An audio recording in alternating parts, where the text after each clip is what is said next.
Hi friends, a new collection event is upon us, and normally we would get a new town takeover, but with the Genesis event, there's not going to be a new takeover, although we do get Skulltown back, so that's pretty special anyway.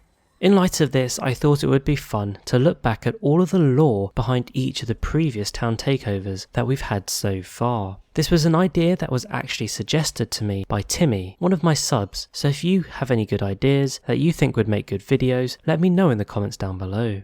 For this video, I'm going to focus on the town takeovers themselves and not go too deep into the backstories of each legend that they represent. You can, however, check out the full backstories of each legend by clicking the eye icon in the top right corner and check out the lore video I made for the background of every legend so far.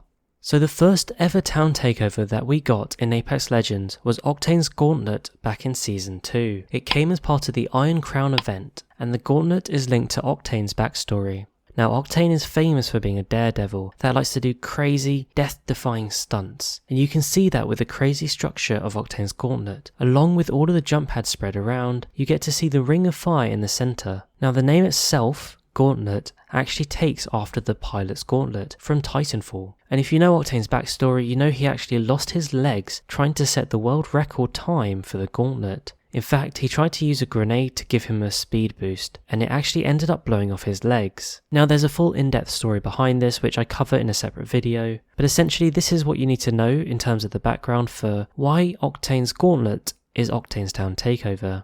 The second town takeover we had was Singh Labs. Now this one was steeped in lore, and it arrived in Season 2 as part of the Voidwalker themed event. Singh Labs is an underground laboratory used for Project Wraith. It was funded by the IMC Ares division during the IMC occupation of Solace. Project Wraith was supposed to explore dimensional travel and phase shift technology, and the reason Wraith fits into this picture is because before becoming Wraith in the Apex games, she was in fact Dr. Renee Blasey, a senior science pilot working on Project Wraith with her colleague Amir Singh, which is where the name Singh Labs actually comes from. So in this project, they couldn't find any volunteers to test the phase technology, so Wraith ended up volunteering for her own experiment. This is why Singh Labs exists, and you do see this in certain rooms where you see equipment that could have been used to experiment on Wraith. For example, the large room in the centre is where Wraith was experimented on. You can also see the large dimensional rift portal that takes you up over King's Canyon towards the back of the town takeover. You'll notice none of the computer systems are functional here because much later in the story, the Syndicate mercenaries actually destroyed all of the computers and the Evident. This is so they could use the area for the Apex games without the risk of exposing the atrocities of the IMC. For sure, lots more happen in this story, but like I said, if you want to see that, check out my other video. The third town takeover to arrive was Mirage Voyage, and this came during the Holiday Bash event in Season 3. The lore behind this town takeover is fairly simple. Mirage joined the games and made some money that he thought he would spend on a party boat. On the party boat, you've got everything from a hot tub to a dance floor. During the holiday period of 2019, Mirage was asked to take over the Apex games, and so he decided to move his party boat onto World's Edge. The party boat, you'll also notice, reflects Mirage's personality. You see, Mirage likes to stand out. He fools around a lot to get attention, but Mirage is always the life and soul of the Apex games, often cheering up the other legends when they're down, and this is symbolised in the Mirage Voyage. One important piece of Mirage lore that I should mention that is vastly related to this town takeover is Mirage's mother. You see, there's a very important bond between Mirage and his mother, and there's often a hidden message around Mirage Voyage from Evelyn Witt. And when this takeover first came to World's Edge, we got to hear a conversation between Mirage and his mother that suggested his mother's mental state was seemingly a sad story. And this develops even further when Mirage Voyage moved to King's Canyon, and this is actually the only truly portable town takeover that we've had so far. For sure, I'll be exploring more of the story between Mirage and his mother in the separate lore video that I'll be doing, which is actually a part 2 continuation of the Legends lore video that you can find in the eye icon in the top right corner. Moving on to the fourth town takeover that came to Apex Legends, and this one arrived in Season 4 during the Old Ways event, and it's centered around Bloodhound. Thus, it is called Bloodhound Trials. Now, the lore behind Bloodhound Trials is that when the Apex games came to World's Edge, large predators vacated the area, and this led to an explosion in the population of prowlers. Now, most were traced to a nest in the northwest portion of the arena, and here, Bloodhound saw an opportunity to maintain the ecosystem by pitting humans against beasts. And that is why Bloodhound's Trials releases waves of prowlers for you to defeat, with high tier loot being your reward. Now, this town takeover also represents Bloodhound's heritage of being a hunter, combining the old ways with the new ways. There are 3 artifacts placed around the town takeover. The skull of a flyer, which represents the second beast slain by Bloodhound. The Uncle Arthur's skull and shield, which represents a symbol of their Uncle Arthur, who lost his life when Bloodhound was young. And a charge rifle, representing the weapon that combined the old ways and new ways for Bloodhound, making them the fly fighter that they are today.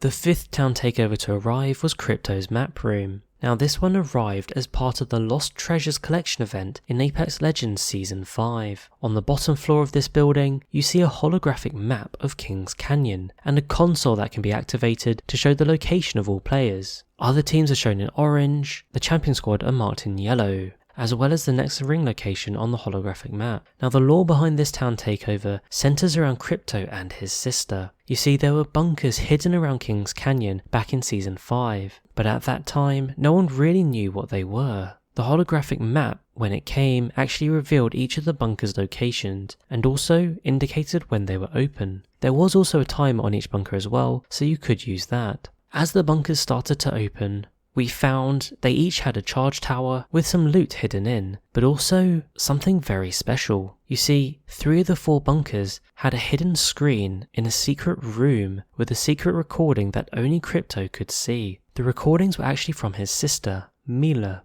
and showed how she was captured by some mysterious figures. However, it also showed that she was able to escape her captors by using her computer skills. In her final message, she warns Crypto that someone's watching him, and this goes back to the start of Crypto's story that saw him framed for his sister's supposed murder.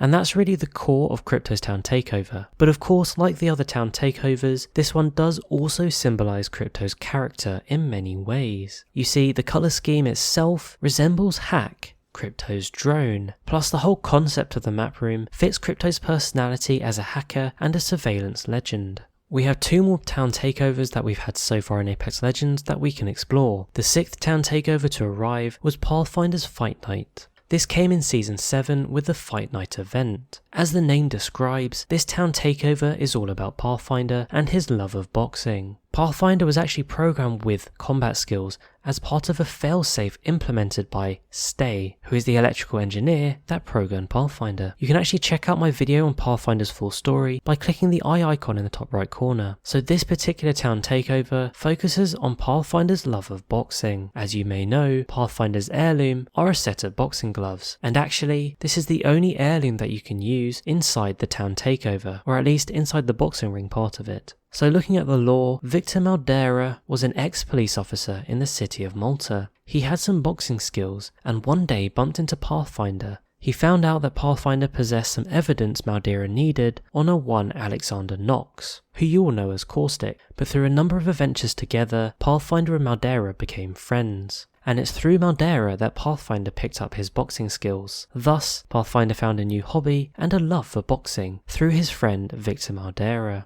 And that kind of sets out the lore behind why Pathfinder loves boxing so much and why his town takeover is boxing themed. In addition to this, the town takeover is fun and it's perfect for making friends inside the boxing arena because it takes away your weapons. And this is the perfect reflection of Pathfinder's personality. And this brings us on to the most recent town takeover that we've had in Apex Legends. This one arrived in Apex Legends Season 8 and was on King's Canyon. It replaced water treatment, turning it into caustic treatment. The lore for this town takeover actually starts back at the start of Season 8, when Fuse's ceremony ship crashed into King's Canyon, and this spread a whole lot of toxic fuel through the water supply of Kings Canyon. Caustic treatment was then created to prevent the fuel from spreading to the ocean, and this came about by Caustic convincing those running the Apex games that he could solve the water supply issue, but in reality, his intentions were much more sinister. You see, Caustic wanted to use his new town takeover to refine and use the toxic waste from the water